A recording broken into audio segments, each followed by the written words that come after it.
look at this beautiful coloring that our family of fans sent to us from the email below. You did a great job. I just love how it turned out. Hi, creative friends. It's getting chilly out here. I think winter is on the way. Daisy and I are wondering where all our animal friends go when it's cold. Do they stay outside? Go underground? Let's find out. In this video, we're going to look for animals' habitats that live underground during the winter. And then we're going to create an art project by choosing one of the animals we learned about. That's Norah in the background running around. She came exploring with us. Let's go! Maybe they're hiding right under our feet. Our first animal is called the tiny tunneler. Down below the frosty grass, where roots twist and the earth smells like autumn leaves, there's a tiny round tunnel just big enough for a mouse. Inside, it's warm and quiet. The little mouse scurries around her burrow, nibbling seeds she gathered during the fall. She's made herself a soft bed from bits of grass, shredded bark, and fuzzy plant fluff. Every tunnel leads to a tiny room, one for sleeping, one for snacks, and one just for peeking outside to see if the snow is gone yet.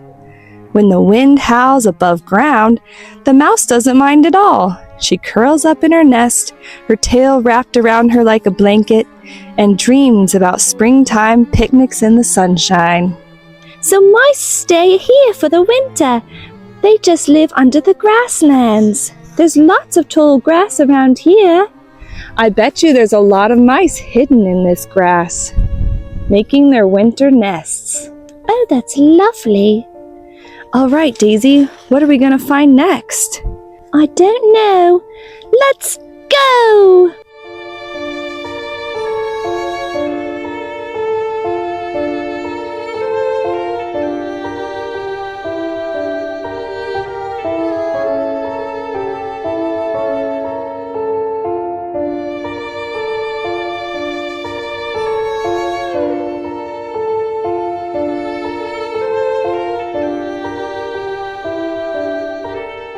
You guys, we had to venture into the woods for this one.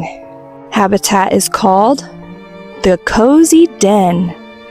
Deep in the woods, under the twisty roots of an old tree, a fox has made her den. The opening is hidden by ferns and fallen leaves, so no one even knows it's there.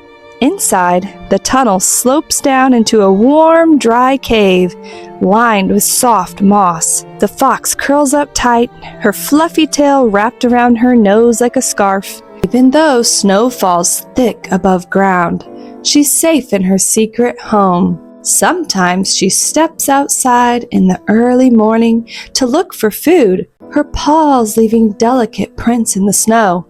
Then she slips back underground where it's quiet and snug, the perfect winter hideaway. We do see fox snow prints when we walk here in the woods in the snow, which we will be doing this winter. It's my favorite to walk in the woods when it snows. Oh, I haven't done that with you yet. Well, you're going to this winter. Oh, I'm so excited.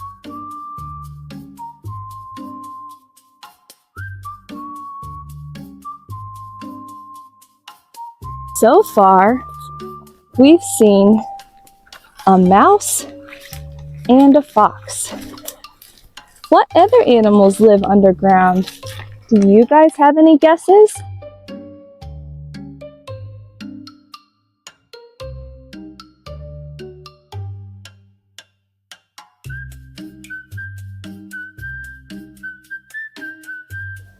This is one of my favorite parts of the path because I think moss is so beautiful. Look at all the different shades of green. It's just like a beautiful blanket. And it's really soft to walk on.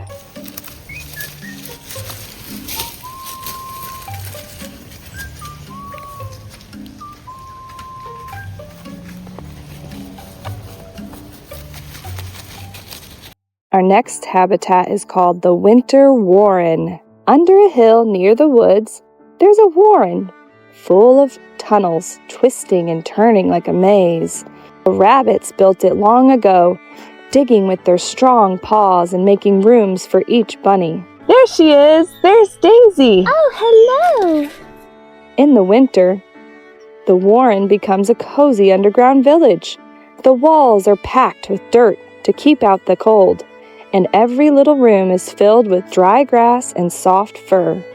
The rabbits huddle together to stay warm, their noses twitching as they listen for sounds of danger above. Outside, the snow covers the ground, but underground it's peaceful. When the storm passes, one brave rabbit will peek out, sniff the air, and then hop right back inside where it's warm. What are you doing back there, Norah? All right, guys, let's go find some more.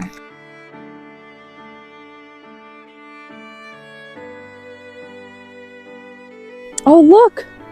Water! Our next animal might be there.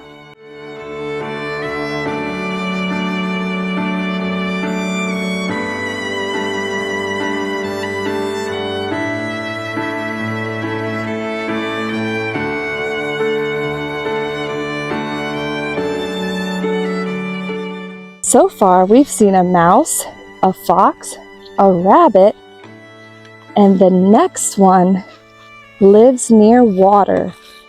What do you think it could be? I think we're going to have to go down that hill near the water to find out. All right, guys, I had to use 2 hands to get down here because there's a lot of rocks, but we found our next one. The next animal habitat is called the mud blanket.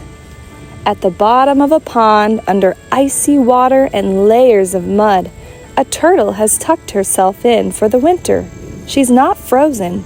She's just moving very, very slowly. Oh my goodness! It's a turtle. Let me get it.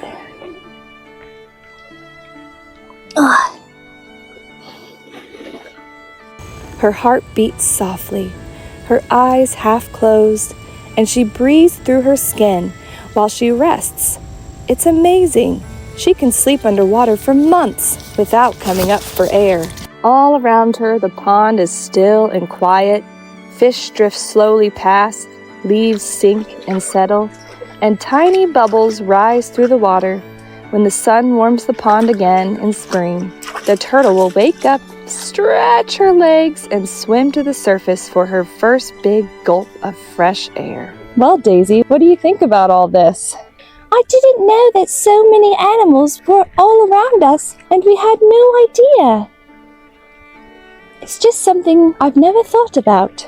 I know, that's what this is for, to get you to think about where do these animals go. And I can't wait to show you our art project. All right, we have 2 more animals to find. Let's go. Got to get back up that hill. Hey, Norah. And here's our next one. The next habitat is called the shared den. Under a pile of rocks, there's a dark, twisty space that stays just warm enough through winter. A snake slides in, curling up tightly, and she's not alone. Snakes don't like to be cold, so they hibernate together in dens called hibernaculums. There might be 5 snakes or 50, all coiled up, resting side by side, sharing what little warmth the earth holds. They stay still and silent for months, waiting for the sun to return. When spring finally comes, the snake stretches out and slithers toward the sunlight, ready for a brand new season. Would you guys like to find a snake den with 50 snakes inside? Oh my goodness, that's a lot of snakes. Strawberry loves snakes. This actually would be a great place for a snake to be. Our next habitat is similar to our turtle friend. It's called the sleepy mud bed.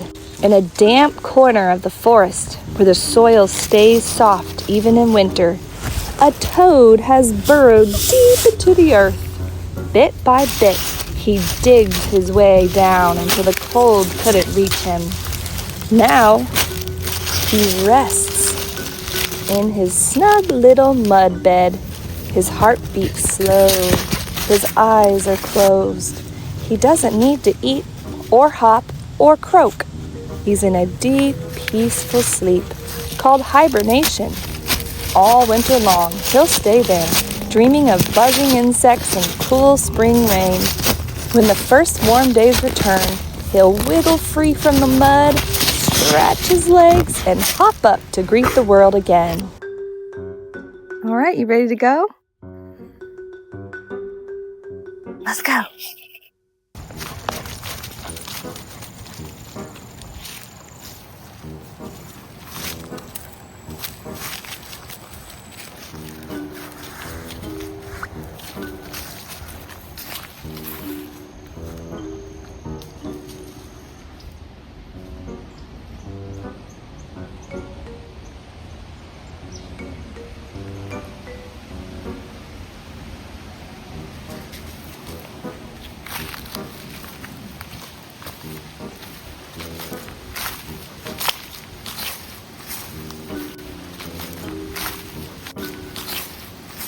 Hi, creative friends!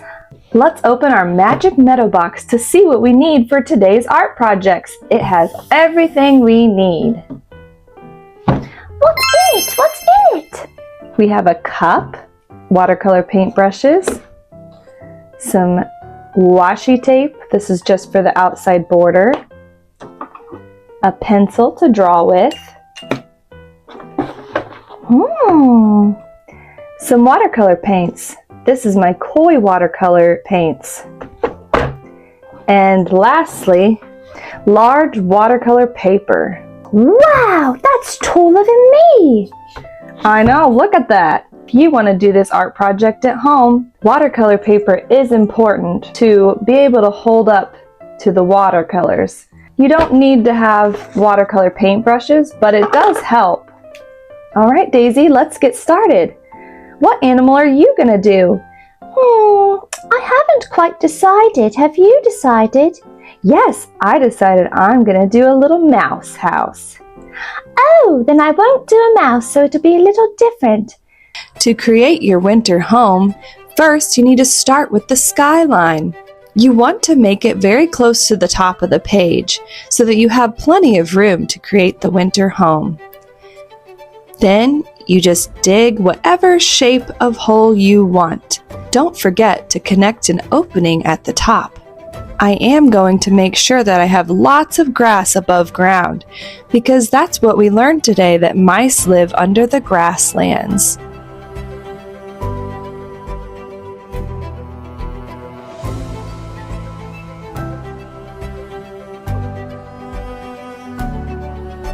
Use your imagination to create whatever home you want.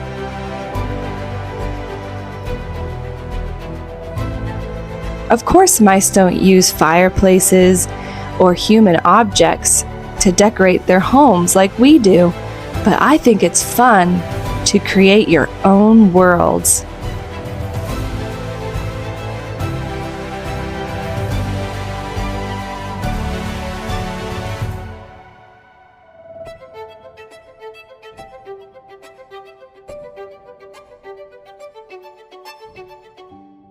If you do this project, please send it to the email below. I would love to share with everyone what it looks like. And Daisy and I love when we get artwork from our fans.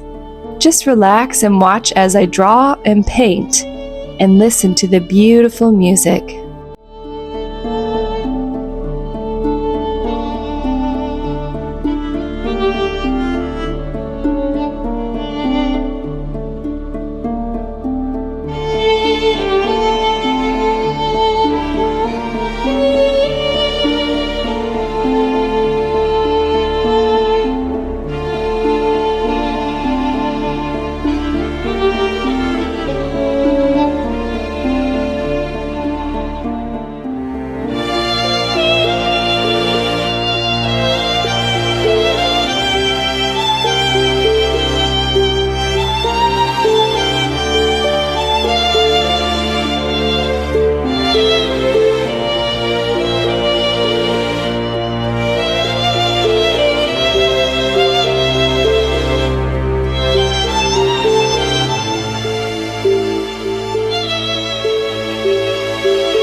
As you can see, I'm doing a very light layer of paint first.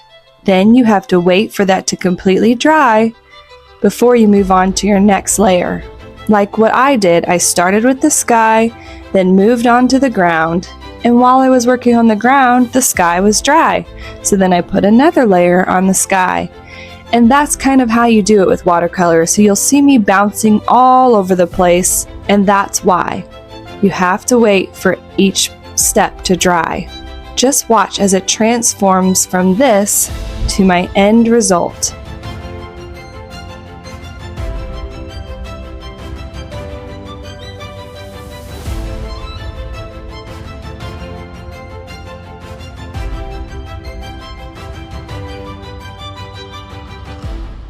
I've always loved doing art. It has a way of quieting the noise that's inside us. As you paint or draw, your thoughts can slow down, your heart softens, and peace begins to flow through your hands onto the page. And you don't have to be good at it, just simply begin, and let the act of creating remind you that peace can live in the process. It does not have to be perfect. So grab a pencil and paper and some paint and just try it.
If art is something that you are interested in, even if you feel like you're not good, the more you try, the better you get.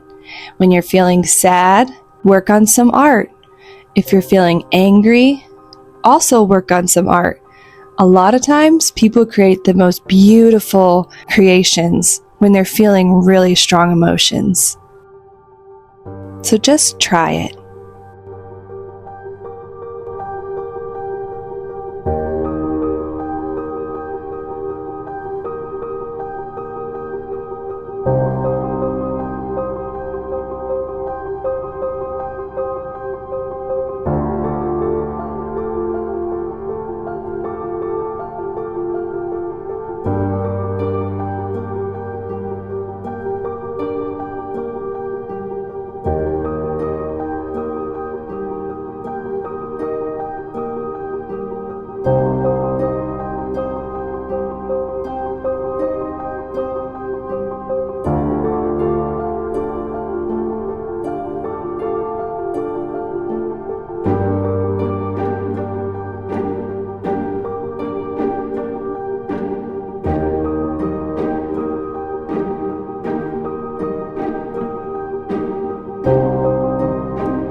Wow, look how beautiful this turned out.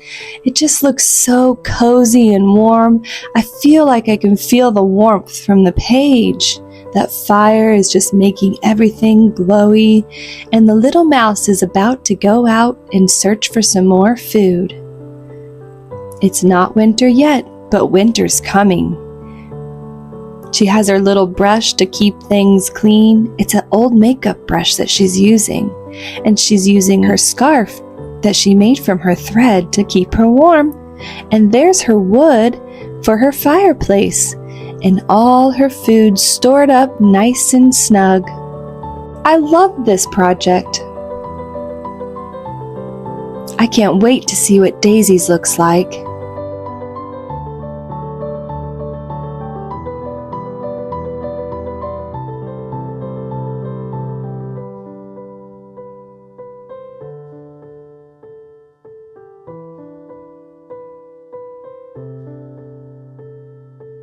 Hello, creative friends! Now it's my turn to show off my painting. Of course, I did a bunny. I wanted to imagine what it would be like to live underground. So I created what I thought would be their home. Let me explain all of it. Look at it. I think it turned out beautiful. Let me give you a closer look. Okay, so here we have our carrots.